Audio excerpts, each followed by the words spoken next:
Hey, c'est la 10e vidéo de la chaîne, alors il y a un petit message à la fin de la vidéo, et maintenant on peut commencer. Bon, il y a un petit disclaimer avant. Quand je parle de la communauté LGBT dans cette vidéo, il y a des moments où je me concerne plus sur les personnes homosexuelles et d'autres où je prends le sens global du terme. Pardon pour l'incompréhension possible. Ma question est, y a-t-il une culture LGBT? En s'intéressant à sa définition, on apprend que le terme culture définit le développement de certaines facultés de l'esprit par des exercices intellectuels appropriés, ensemble des connaissances acquises. Donc la culture serait composée de deux choses, des connaissances propres et des exercices qu'on pourrait qualifier d'exercices d'application. Cela m'amène donc à une autre question. Y a-t-il des connaissances propres à la communauté LGBT? Alors quand je parle de connaissances, c'est très large. Ici, on ne va pas parler de connaissances pratiques ou scientifiques, comme le Kibu à 100 degrés, mais des connaissances plus théoriques. Je pense pouvoir dire qu'il y a bien des savoirs et coutumes propres aux personnes appartenant à la communauté LGBT. Déjà, on peut relever le point le plus évident, mais des caractéristiques vestimentaires. Et c'est très simple pour trouver des exemples. Celui qui me vient en tête le premier et celui qui est le plus marquant, c'est la bague au doigt chez les lesbiennes. Pour ceux qui ne savent pas, les femmes lesbiennes portent parfois une bague au pouce, cela dans l'optique de se repérer, mais tout en restant assez discret. Avec cet exemple, on a donc bien une coutume propre à la communauté LGBT par l'extension des femmes lesbiennes. Mais si les exemples s'arrêtaient là, je ne ferais pas cette vidéo. Dans la communauté LGBT, on retrouve un certain goût commun pour des tendances vestimentaires bien précises, des vêtements souvent larges, élégants, colorés ou monochromes.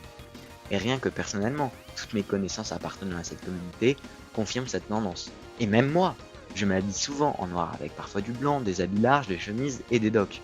Mais je vous ai dit que c'était le point le plus évident. Et bien c'est parce qu'il en existe un qui l'est un peu moins. Le langage.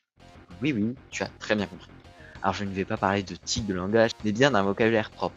En effet, il existe un vocabulaire nommé le vocabulaire homosexuel contemporain, qui est un registre de langage propre aux homosexuels, ou argot homosexuel pour le dire moins scientifiquement. On pourrait vous parler du terme twink, qui désire un jeune homme mince, imberbe et considéré comme physiquement attirant. On en reparlera, mais plus simplement, je peux vous dire LGBTQIA+, oui c'est non, si vous n'êtes pas familier avec la communauté, vous comprenez sans doute au moins lesbienne, gay, bisexuel, trans, mais le reste, j'en doute.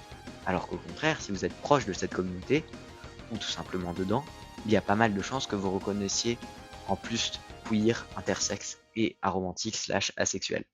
On a donc bien un patrimoine propre à la communauté LGBT, qui est d'ailleurs international. Et vous vous rappelez de la définition de culture?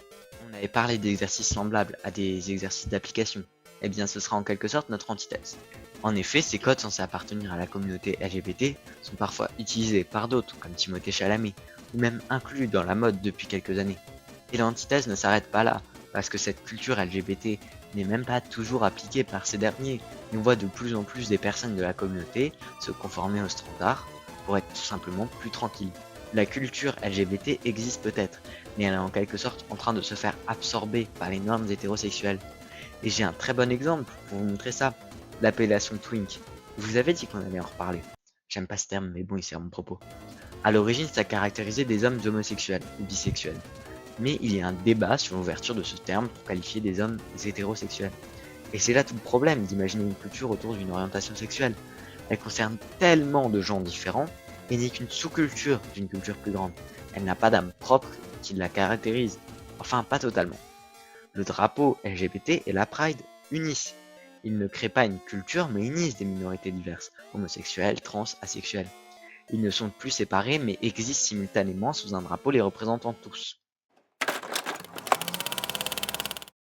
Bon, on va pas se mentir, j'ai analysé le sujet que brièvement et de manière biaisée.